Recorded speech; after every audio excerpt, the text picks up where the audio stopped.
Herkese merhabalar. Ben Huri. Huri Metek Mutfak'ta kanalı mutfağıma hoş geldiniz. Evde pet şişeniz varsa bu kolay pastayı tavada kolaylıkla hazırlayabilirsiniz. Evet, tarifimiz için 3 poşet toz krem şanti kullandım. Yarım paket sıvı krema. Yarısını da ayrı bir kaba alıyorum. Evet, yarım su bardağı da soğuk süt ekleyerek şöyle koyu kıvamlı bir krema olana kadar karıştırıyorum.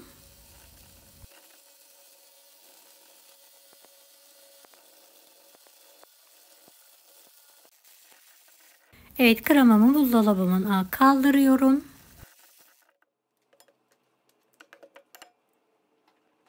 2 adet tam yumurta. 1 fiske tuzla karıştırmaya başlayalım. 1 çay bardağı toz şeker. Yarım çay bardağı sıvı yağ. Toplamda 2,5 su bardağı soğuk süt kullandım. 2 su bardağı un.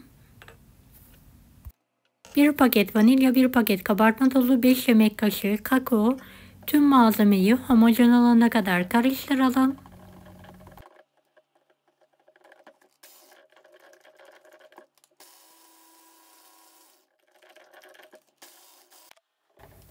Evet, en son pürüzsüz olması için blender yardımıyla tekrardan karıştırıyorum. İçinde hiçbir topak olmamalı. Kıvamı tam istediğim ayarda. Şöyle boş bir pet şişeye harcımı alıyorum.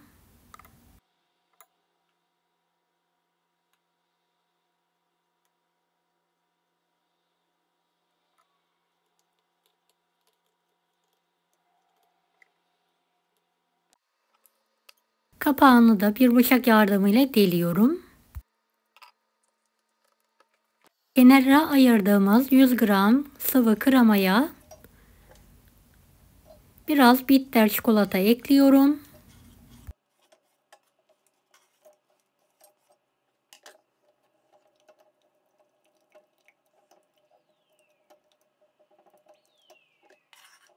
Karıştırarak eriyene kadar ocak üzerinde tutuyorum. Daha sonra soğumaya bırakıyorum.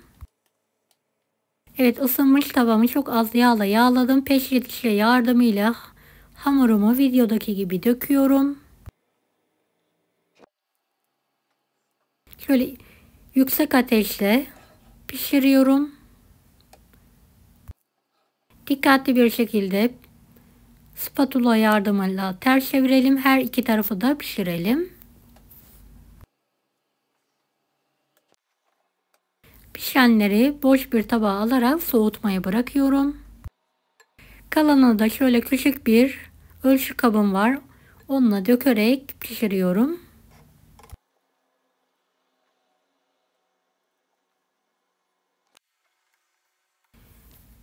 Evet, pişirirken ve dökerken aynı ebatlarda dökmeye dikkat edelim.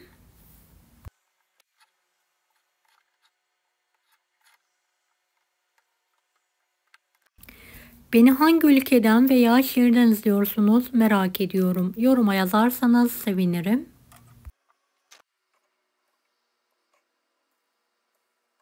Evet, son kek harçlarımı da pişiriyorum.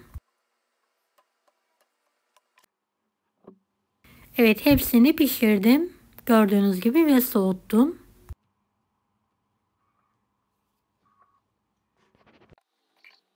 Dörderli gruplar olacak şekilde aynı boyutları üst üste alarak boş bir tabağın içine alıyorum.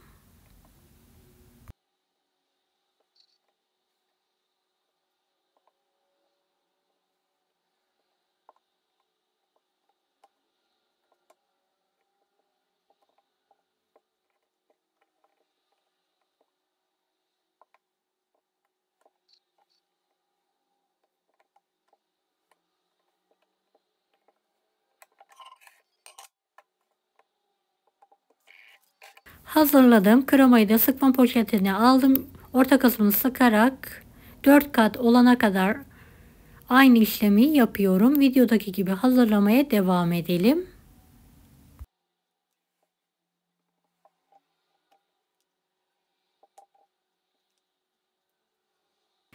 Kremayı çok fazla sıkmayalım. Bastırdığımızda kenarlarına hafif bir şekilde taşması yeterli olacaktır.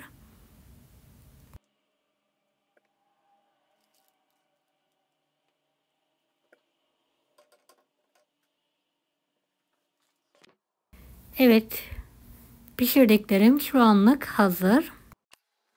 Şöyle bir paket Hindistan cevizini boş bir tabağa alıyorum ve kenarlarını her tarafına gelecek şekilde buluyorum. Bulamadan önce şöyle bastıralım, kenarlarından taşan krem şantileri de düzelterek daha sonra Hindistan cevizini bulayalım, daha muntazam olacaktır.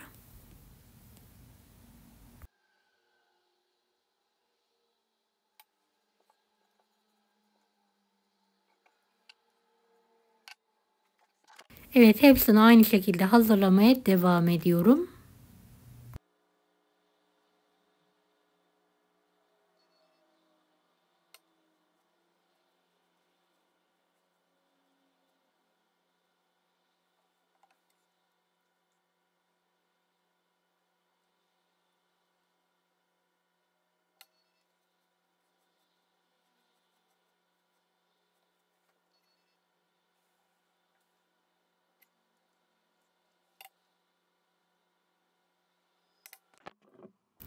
Evet, hepsi hazır.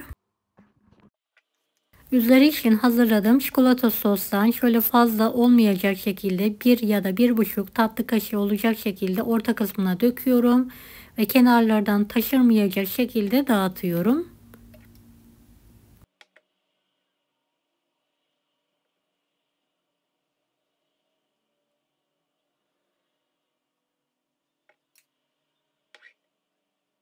Evet, kenarlarından taşırmamaya özen gösterelim. Çok fazla koymayalım.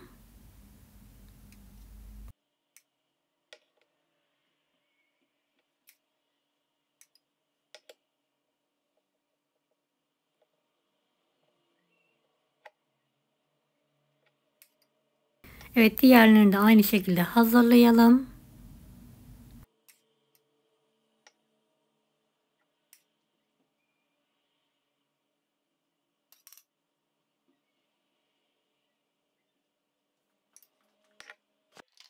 Kalan hamurları da aynı yöntemle pişirmeye devam ediyorum.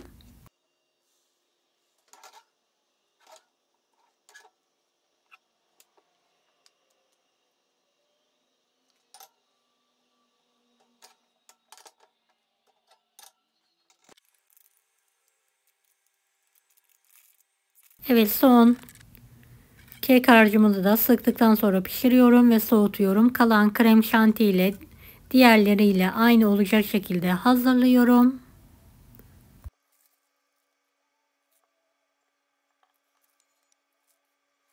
Ve buzdolabında biraz dinlendiriyorum. Evet, tatlılarım, pastalarım yemeğe hazır. Şöyle sizlere yakından göstermek istiyorum.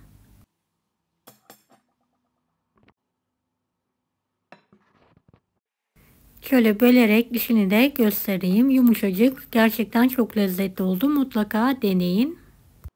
Deneyecek olan herkese şimdiden kolaylıklar dilerim. Kanalıma ücretsiz abone olmayı unutmayın. Allah'a emanet olun. Hoşça kalın.